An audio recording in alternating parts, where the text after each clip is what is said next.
also seeing this bit of good news. You're seeing at least some of the power coming back on where you are. That's right. Let there be light. Just a little bit of it so far. It's like waiting for a Christmas tree lighting, I tell you.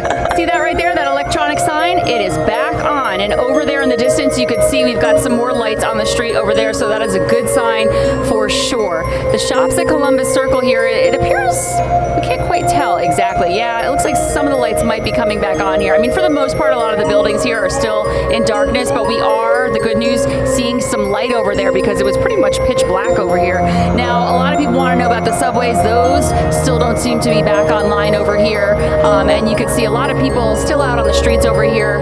We brought you that Broadway actress before. There were some kids over here who were supposed to perform at Carnegie Hall tonight. They sang for us as well because, you know, people are just missing the stage tonight. So they're making the streets of New York City their stage, and everyone around here is loving it. Now, the traffic lights you're seeing over here, those were always on in Columbus Circle. We never saw these particular traffic lights out, but beyond that, they were out. But it appears if we're seeing light on the streets over there, we're kind of hoping the traffic lights are on as well.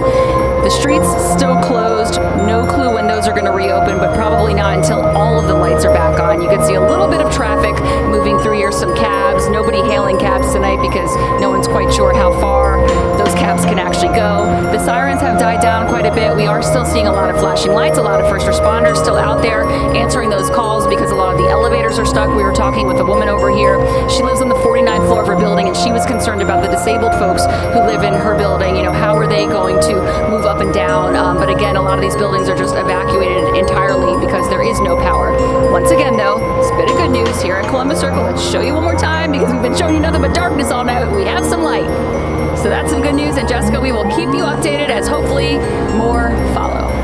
I know you will, Alice. Thank you so much for the continuing coverage. We want to take you live here to where we are anxiously awaiting the press conference from Con Ed, FDNY, NYPD. We know that the FDNY Commissioner Daniel Nigro is on the ground there getting the latest updates, and we are expected to hear from them at any moment. And again, as soon as that happens, we will bring it to you live.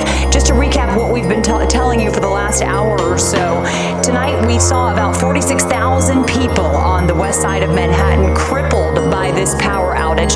46,000 customers, I should say, so that translates into a couple of 100,000 people. High-rise buildings, subway stations, hospitals. We're talking about pretty much everything on the west side of Manhattan, Upper West Side, Midtown, Hell's Kitchen, completely in the dark for hours tonight on a hot summer's night. Broadway was completely closed. In the subways, A, C, F, and D lines down. 1, 2, 3.